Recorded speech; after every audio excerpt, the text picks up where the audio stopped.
Halo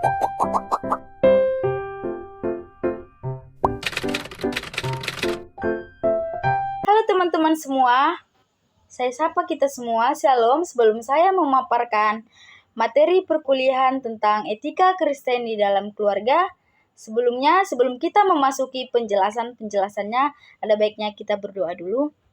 Allah Bapa yang bertata di dalam kerajaan surga, puji dan syukur kami panjatkan kehadirat-Mu Bapa buat berkat dan kebaikan-Mu di dalam kehidupan kami Bapa. Sebentar kami akan mulai memaparkan pembelajaran kami tentang etika Kristen dalam keluarga. Tuhan kiranya memberkati kami, berkati hati dan pikiran kami, Tuhan, berikan kebijaksanaan daripada-Mu Tuhan. Hanya Indu anak-Mu, terpuji termuliakan nama-Mu kekal esok sampai selama-lamanya. Pada pertemuan ke-6 ini, kita akan memasuki perkuliahan membahas etika dalam pernikahan dan keluarga.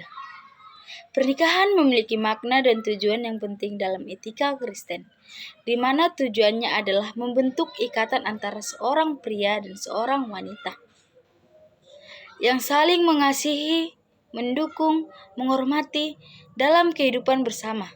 Dalam pernikahan, suami dan istri memiliki peran yang unik dan saling melengkapi. Suami dipanggil untuk menjadi kepala rumah tangga yang bertanggung jawab dalam melindungi, memberikan nafkah, dan memimpin keluarga dalam kasih karunia Kristus. Sementara itu, istri dipanggil untuk menjadi penolong yang setia, bijaksana, dan menghormati sesuai dalam segala hal.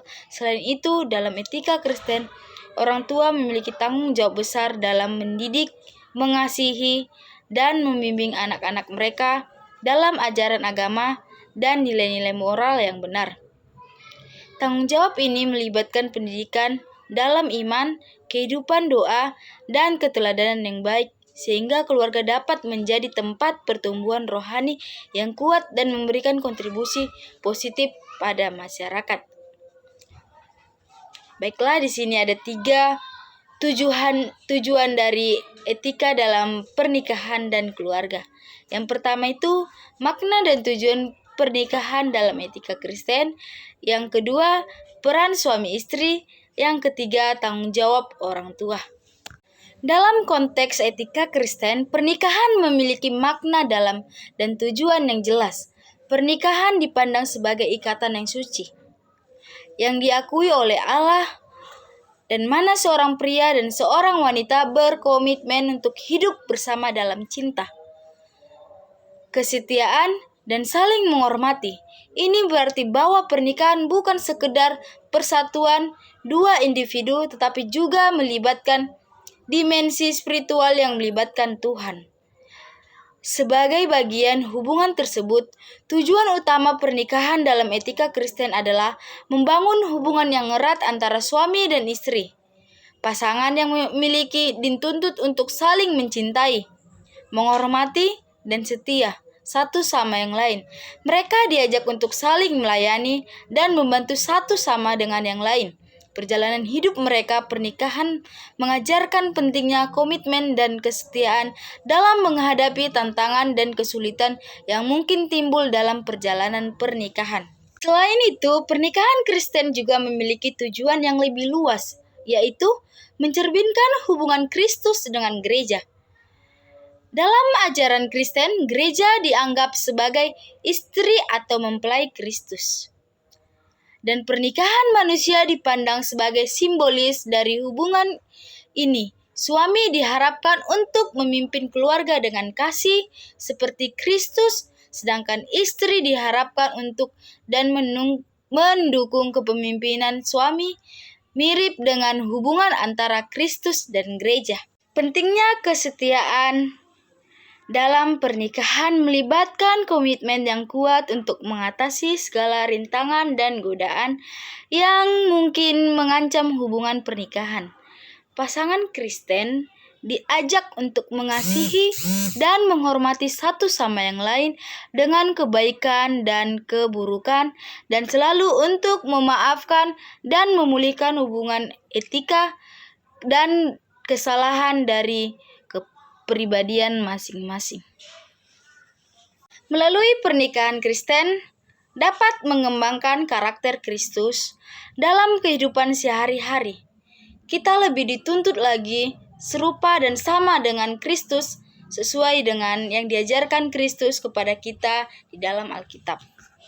Pengorbanan serta membangun karakter Kristus dalam pasangan suami istri. Pernikahan Kristen mengajak pasangan untuk hidup dalam cinta yang mendalam, saling mengasihi, melayani, dan menjadi saksi bagi dunia tentang kasih dan kerendahan hati Kristus. Pernikahan Kristen harus memiliki sumber. Sumbernya yaitu Alkitab. Selain pandangan dari para sarjana, Alkitab juga memberikan panduan mengenai makna dan tujuan pernikahan dalam etika Kristen. Dalam Perjanjian Lama, terdapat Kejadian 2 ayat 24 yang mengatakan, sebab itu seorang laki-laki akan meninggalkan ayahnya dan ibunya dan bersatu dengan istrinya, sehingga keduanya menjadi satu daging. Malaiki 2 ayat 15, bukankah Allah yang esa menjadikan mereka daging dan roh? Dan apakah yang dikehendaki kesatuan itu? Keturunan ilahi, jadi jagalah dirimu, dan janganlah orang tidak setia terhadap istri dari masa mudanya. Terdapat juga dari dalam kitab Perjanjian Baru, Matius 19 ayat 6. Demikian mereka bukan lagi dua, melainkan satu. Karena itu apa yang telah dipersatukan Allah tidak boleh diceraikan manusia. Dan terdapat di Efesus 5 ayat 33. Bagaimana juga bagi kamu masing-masing berlaku kasihilah istrimu seperti dirimu sendiri, dan istrimu hendaklah menghormati suaminya. Dalam kesimpulan ayat Kejadian 2 ayat 24 menunjukkan peran suami istri dalam perspektif etika Kristen. Pernikahan dipandang sebagai ikatan yang suci dan saling melengkapi antara suami dan istri. Mereka dipanggil untuk saling mengasihi, menghormati, dan memelihara hubungan perkawinan yang kuat berdasarkan kasih Kristus. Selanjutnya kita memasuki tanggung jawab orang tua. Tanggung jawab orang tua dalam etika Kristen merupakan topik yang penting dalam konteks pembentukan karakter dan moral anak-anak dalam lingkungan keluarga yang berpegang pada keyakinan Kristen. Orang tua dituntut untuk lebih lagi memahami karakter seorang anak, di mana dari keluargalah terbangun dan tercipta karakter baiknya seorang anak untuk dipandang di luar.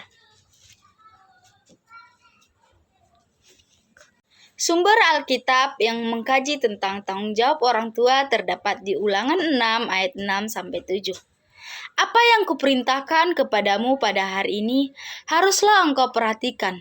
Haruslah engkau mengajarkannya berulang kali kepada anak-anakmu dan memberikannya apabila engkau duduk diam di rumahmu, apabila engkau sedang dalam perjalanan, apabila engkau terbaring dan apabila engkau bangun.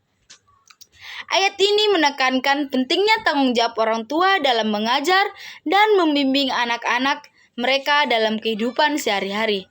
Orang tua diminta untuk secara aktif melibatkan diri dalam pengajaran nilai-nilai dan perintah-perintah Tuhan kepada anak-anak mereka. Ini mencakup membicarakan ajaran Tuhan dalam segala situasi kehidupan, baik di rumah, dalam perjalanan, saat beristirahat, maupun saat bangun tidur. Dalam perspektif etika Kristen, orang tua bertanggung jawab untuk menyampaikan keyakinan dan ajaran agama kepada anak-anak mereka secara konsisten dan berkelanjutan. Terdapat juga dalam Efesus 6 ayat 4, dan kamu bapak-bapak janganlah bangkitkan amarah di dalam hati anak-anakmu, tetapi didiklah mereka di dalam ajaran dan nasihat Tuhan. Ayat ini menekankan pentingnya pengajaran orang tua kepada anak-anak mereka dalam kerangka ajaran dan nasihat Tuhan. Orang tua dianjurkan untuk menghindari memicu kemarahan atau kekecewaan yang tidak perlu dalam pendidikan moral dan rohani anak-anak mereka dengan memperkenalkan dan menjelaskan prinsip-prinsip dan nilai-nilai yang diajarkan oleh Tuhan. Dalam perspektif etika Kristen, orang tua memiliki tanggung jawab untuk mengarahkan anak-anaknya ke jalan yang benar dan menyediakan landasan spiritual yang kuat dalam kehidupan anak-anaknya. Etika dalam keluarga adalah sesuatu yang sangat mendasari kehidupan individu dalam bermasyarakat karena semua baik buruk perilaku kita pada dasarnya tercipta pada lingkungan keluarga karena seorang individu lahir dan menjalani kehidupan pertama-tama dalam lingkungan keluarga dan utama dari lingkungan keluarga. Contoh etika di rumah atau contoh aturan sopan santun di rumah. Tidak berbicara tidak berbicara keras atau kasar kepada orang tua atau orang yang usianya lebih tua seperti kakak, nenek, kakek, abang dan lain sebagainya. Terakhir, contoh penerapan etika dalam kehidupan sehari-hari. 1. Menunjukkan sikap hormat kepada orang lain. 2. Tidak memandang rendah orang lain. 3. Berperilaku sopan. 4. Menghargai perbedaan pendapat. 5. Membantu orang lain yang membutuhkan.